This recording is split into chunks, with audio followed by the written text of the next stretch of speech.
Ladies and gentlemen, welcome back to the desert. Welcome back to a video of me trying not to cough all throughout. So will I make it, guys? Place your bets. But now let's move on to our first video, guys, which will be a bunch of mumbo jumbo. Now I hear you, Hidan, your whole channel is women talking mumbo jumbo. I know, fair point, but this one especially. So let's have a listen. And then for our Reddit story, the title is, I ended my 1 year no label relationship. Take a guess, is this a woman or a man, guys? Who wrote this article? Well, stick till the end to find out. Now let's get started. Don't ever want to be fucked over again, you need to be a black cat. And I'm going to tell you exactly how to do that. Your expectations are set. The bare minimum does not cut it, and they need to know that. You need to absolutely stop dismissing pathetic amounts of effort. Low effort is an ick to you. It turns you off. Not replying for so long, being left undelivered is an ick for you. You never ask for things, you expect it. You are never shocked at amazing behavior from a boy, you expect it. You expect that treatment. It is not shocking for somebody to take you for dinner. It is not shocking. Well, there you have it, guys. We don't accept the bare minimum, yet at the same time, when someone is busting his behind and paying for our food, even though we are modern and independent, but when it comes to, you know, pay the bill, oh, no, you pay for it. And they don't even say thanks, you know, they're not even grateful about it. It's like, man, I expected it. That's your job, you miserable slave. You are my slave, and that's your job. You know, that's the treatment that you get. You want to sign up, guys? Anyone interested? Holy crap. Shocking for somebody to wine and dine you. It is not shocking for somebody to pick you up and make plans. It is not shocking for someone to get you flowers. You expect that type of shit. Him putting in effort, him loving you and respecting you, him treating you so well is a given to you. It's not. Can you guys imagine the opposite? Like me going out here and saying, this woman should make me a sandwich every time I please, and she should also suck my wiener whenever I please, and she should also clean the whole house, and if she speaks to me in a way I don't like, I can slap her through the face. And all this she has to do without me even being grateful, because, you know, that's just what I like, and you are my little slave, and you have to, you know, fulfill all my wildest dreams. If I were to say that, guys, unironically, the Third World War will come to be, right? Like, if men were out here asking for all those things, you'll be damned. But when it comes to women, I mean, yes, all of us are cringing very hard, but there are tons of women who like this and think that this is normal. It's just, this is the prize, guys, alright? This evil witch right here is the prize. She's supposedly the reason why you're going through all these loops and busting your behind and doing all those things, being a slave. It's supposedly because she is a prize and you want her for some reason. Jeez. Well, let's continue, guys.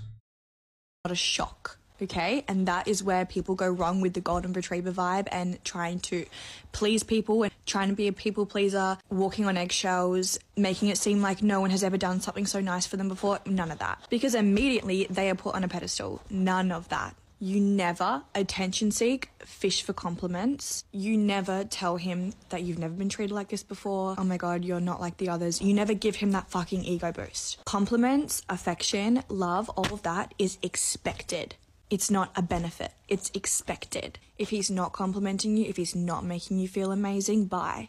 And you need to make that so fucking clear. Bye. Like, fuck off. Once the ties are cut, the ties are cut. We're not doing paragraphs back and forth. You state in one message how you feel and how you are not interested in moving forward, and you leave it. If there's something that needs to be discussed, you give it a few days. You do not paragraph after paragraph after paragraph. You don't feed into their fighting delusion, because some people like that. But you don't, because you don't have the time.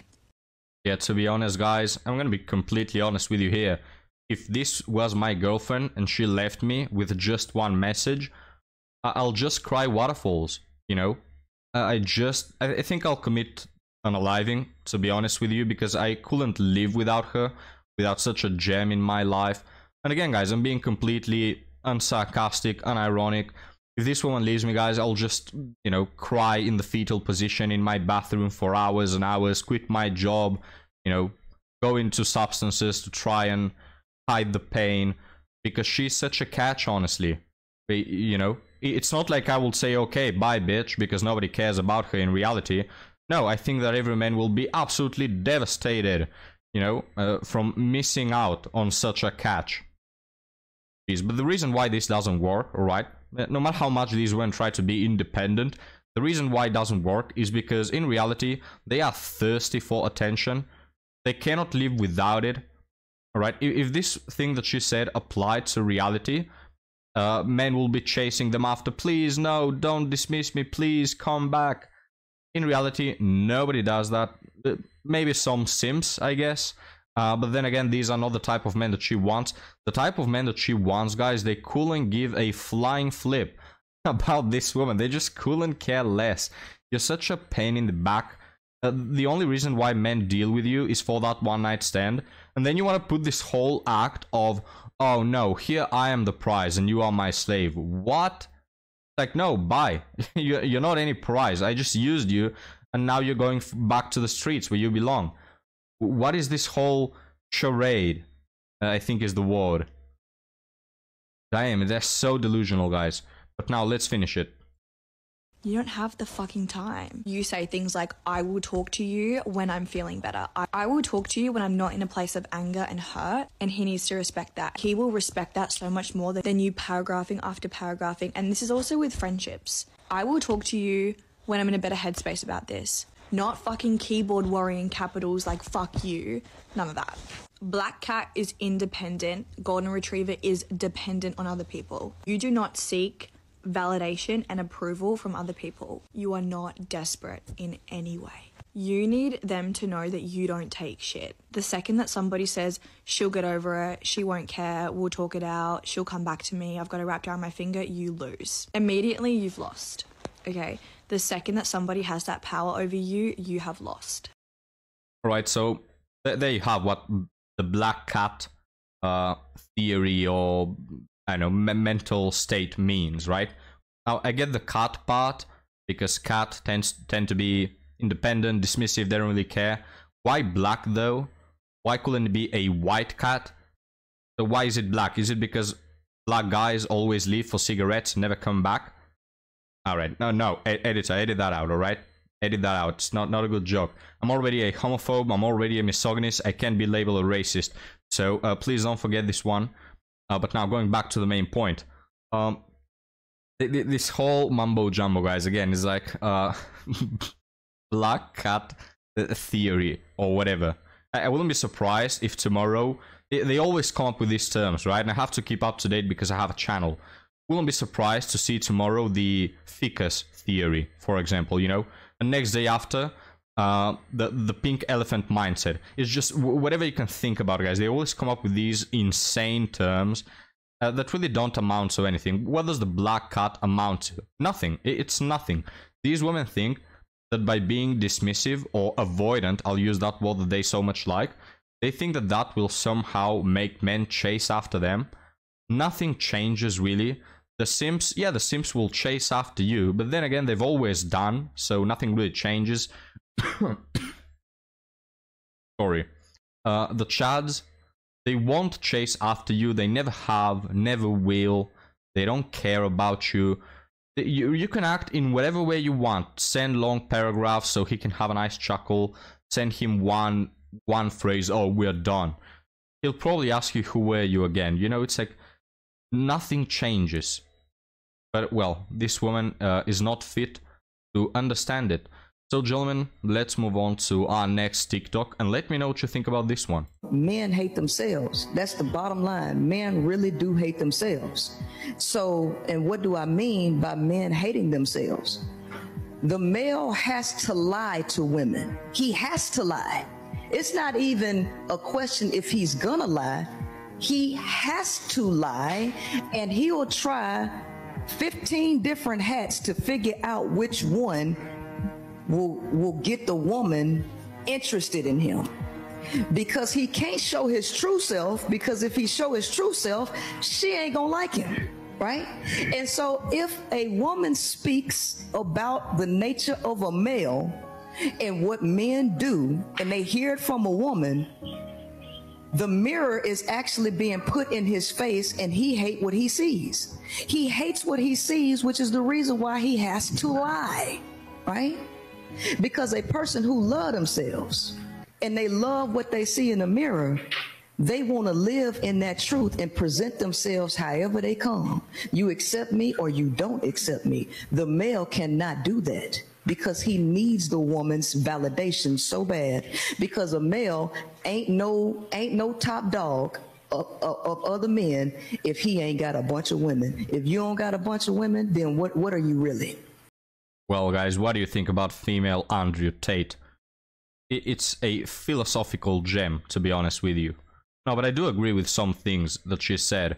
But first off, let me get to the things I don't agree with, which is this whole thing of men having to pretend, which they do. Men do pretend, men do fake things.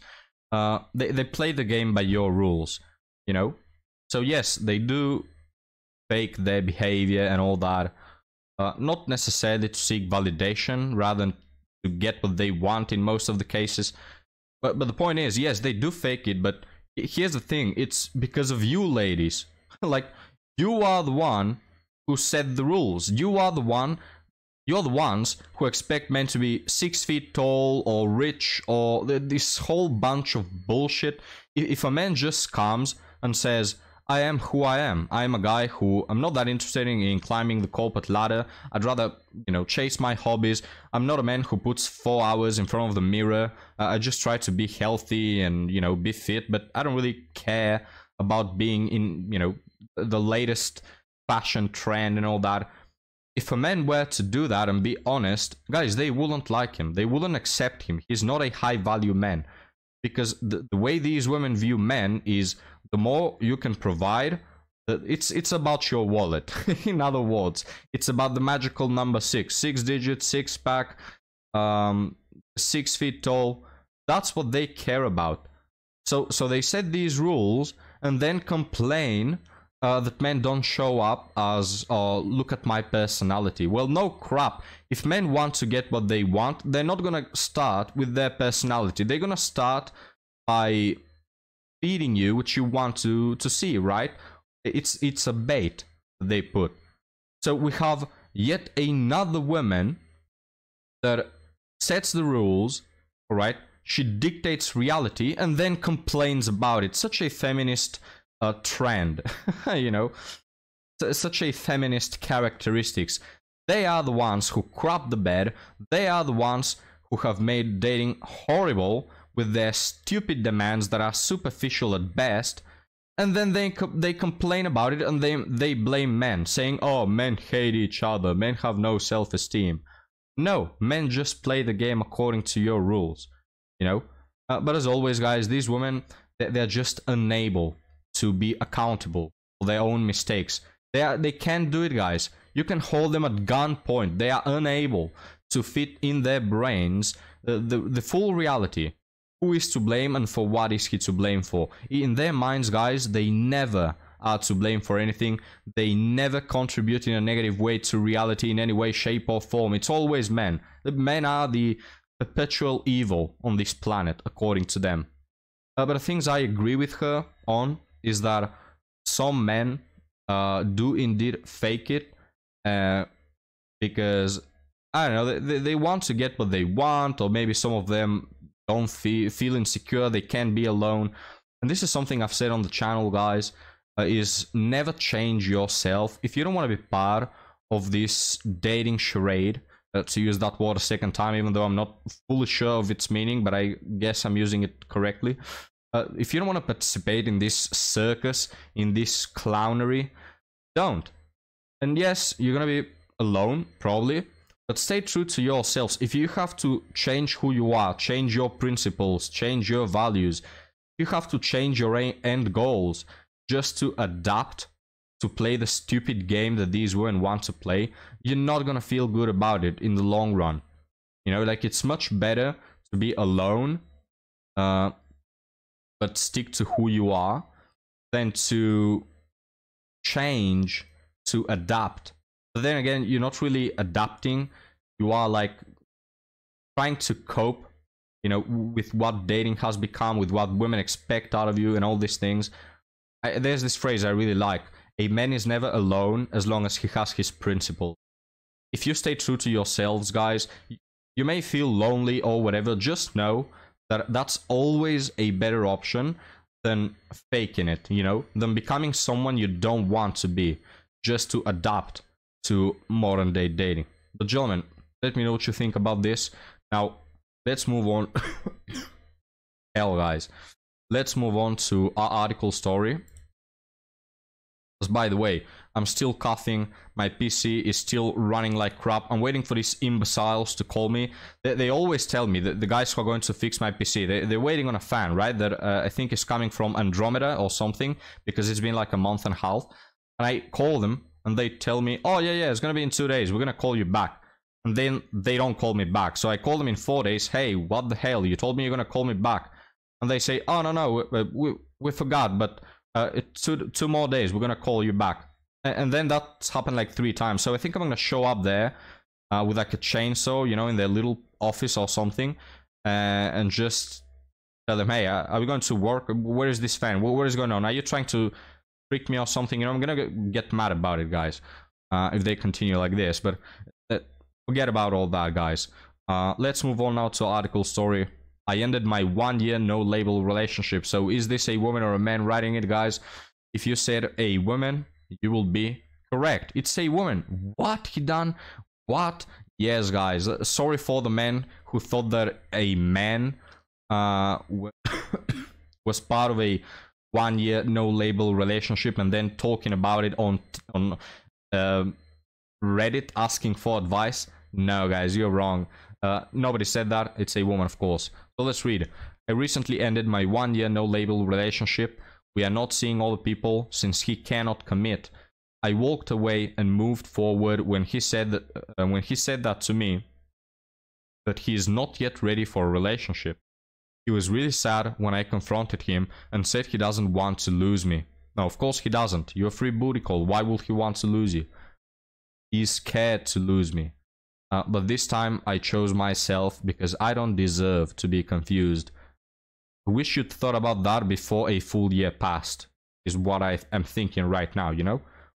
You guys who also cannot commit, are you also hurting after your breakup, even if it's a no-label relationship? I'm slowly accepting this is the end of us, and what haunts me are that we could have been... Sorry, guys. What haunts me are the what could have been. Okay. And what ifs. Weird way to phrase it. Edit. Didn't expect many will reply to my post. A huge thank you to those who gave encouragement and said yada yada yada. So, this woman very devastated. Now, we don't have much of a background. Because then again, guys, I'm willing to give some benefit of the doubt, because I understand that you cannot simply meet someone or know someone and start a relationship on the first day. I understand that. There's always a period where there is no label, but both people are aware that they're interested in each other. You know, the courtship period, you may call it, whatever you want to call it. The reason I have a problem with this is because nowadays, we don't have a courtship period at all. The whole thing of courtship has been thrown out the window. What we have now is talking stages and situationships and no-label relationships. And what they amount to is just hooking up around, not having any plans for the future, right? It's not like back in the day with the courtship period where things naturally escalated. No. Guys, in most of these cases, we're not even talking about people who have known each other for, let's say, 4 years, you know, and now they are starting a relationship and they already know each other and they perfectly understand where things are going. In most of these no-label relationships, we're talking about people who met like 2 weeks ago, and after 2 weeks they said, you know, let's not see other people, because of course they have already. You know, nowadays, if you don't say, can you not get your behind busted by 10 other guys while you're seeing me? Probably the response you'll get is, oh, okay, I'll start from now. It's just pathetic. The whole thing, guys. These people are so lost. They don't know what they're doing. They don't know what they're getting into. They don't know where things are heading. They have no idea of their surroundings whatsoever. And what they do is they throw themselves at these no-label relationships and hope for the best. It's just insane, man. It's insane, this approach that many, especially women, have. Because men, you'll say, oh, Hidan, but the man is also part of the no-label relationship. Yeah, but he knows what he wants, right? In most of these cases, guys, the man just wants to hook up, and he's getting it. So, you know, yes, he's part of the no-label relationship, but for him, no-label relationship means I put this woman in the bag, in the box of just for fun, recreational purposes. If this woman was so high value for this man, he will secure her, you know, he will go for her, he will buy her a ring. Like, when men see a woman that is a catch, they don't really think twice about it. They don't really mess around. Oh, I don't know, could I meet someone better? I'm kind of insecure. Men usually don't do that. So what you're telling me with this is that the man absolutely knew what was going on. He was absolutely fine to have his fun in a non-committed relationship. Now, after 1 year, his free trial has ended and he will just move on to something else. He'll put the whole act of, oh, I don't want to lose you, oh, I'm so sad. And in 2 weeks, I presume, he will have forgotten about you. Is my take, guys. But let me know what you think. And guys, I'll see you on the next one. Thank you for watching. Let me just show you me and Ampu again, so we can have a farewell. Well, see you next time, guys.